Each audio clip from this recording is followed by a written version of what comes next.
UAE to build Mars training city here on Earth. The United Arab Emirates is preparing to go to Mars. The UAE is planning to build a $136 million city here on Earth called Mars Science City, which consists of interconnected dome structures that will span 1.9 million square feet. According to Popular Science, the city will be used by engineers to prototype future Mars building materials and construction techniques. It will also house labs that can simulate various parts of Mars's environment. Researchers will practice several methods of farming on light resources as Mars lacks water and nutritious soil. Waste and water recycling methods will also be tested.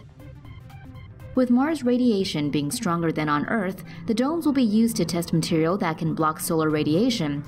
The dome city will also be able to filter in more or less sunlight, possibly to better mirror Mars time. The UAE plans to have a team of people to live in the city for a year to develop strategies for surviving long-term on the red planet. Besides laboratories, the proposed city will also contain a museum dedicated to space achievements. Keep watching for more out-of-this-world stories. More space junk to fall to Earth.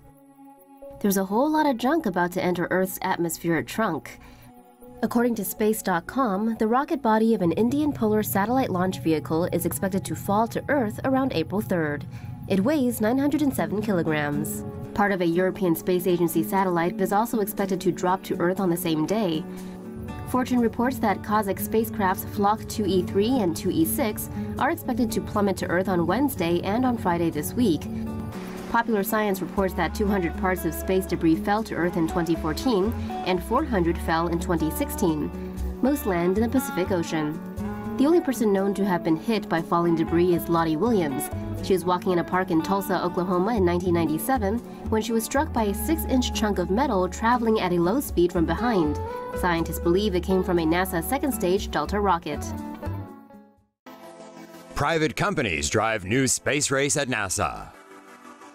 NASA says it soon may be able to launch astronauts from U.S. soil to the International Space Station. Important project milestones are coming up for NASA's two commercial crew partners, Boeing and SpaceX, with several flight tests, including manned missions slated for 2018.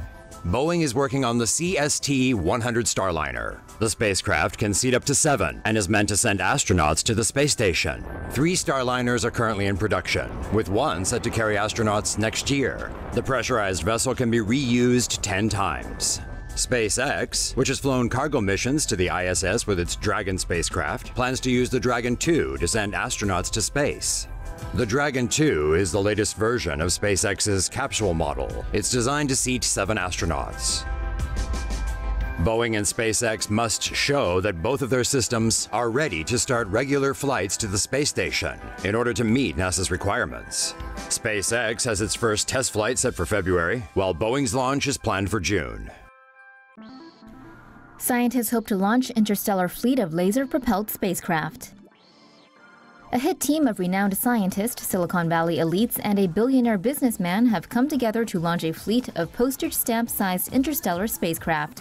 Sounds like the pitch for a bad Bond movie, right? Well, if it was, 007 would have his hands full. Because this team includes scientist supreme Dr. Stephen Hawking, Russian billionaire Yuri Milner, and Facebook founder Mark Zuckerberg. All technology, including the camera for the tiny interstellar spacecraft, will be placed inside a postage stamp-sized chip. Called a star chip, this device would come with a light sail to form a nanocraft. This sail has a surface that would use Earth-based laser light to propel it along. The lasers would come from a mile-wide laser array potentially situated 13,000 feet above sea level in the Atacama Desert in South America. Using light energy from the 100-gigawatt laser array, the team plans to send a fleet of these nanocrafts to our closest star system, Alpha Centauri. If successful, a nanocraft could travel at 20% of the speed of light, or 134.2 million miles per hour, using laser light propulsion. At that speed, a nanocraft could traverse the 25 trillion miles to Alpha Centauri in a matter of decades, while a current spacecraft would take thousands of years. Dubbed Breakthrough Starshot, Milner has invested around $100 million in the nanocraft concept. However, it will still potentially cost billions and could take up to 30 years to get a swarm of the devices into space if the concept is shown to be successful. No more photography duty for astronauts. The Japanese Aerospace Exploration Agency has developed a cute floating camera drone that can lighten the workload of astronauts on the International Space Station. The INT ball weighs 1 kilo and has a diameter of 15 centimeters. It uses the existing drone technology, miniaturized altitude control sensors and actuators in an all-in-one module. The INT ball arrived at the International Space Station last month and is remotely controlled by the JAXA Tsukuba Space Center from the ground.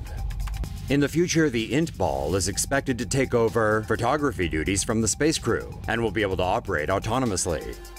At the moment, astronauts on the ISS spend around 10% of their time just taking photos and videos. With this camera drone's help, they now perhaps will have a bit more personal time in space. Japanese astronaut grows taller. A new astronaut aboard the ISS thought he may have some issues returning to Earth after gaining some extra height. Japanese astronaut Norishige Kanai mistakenly tweeted this week that he had grown 3.5 inches after spending 3 weeks on board the International Space Station. He later corrected that claim to 0.8 inches. In space, astronauts' spines often expand due to the lack of gravity. This results in a height increase.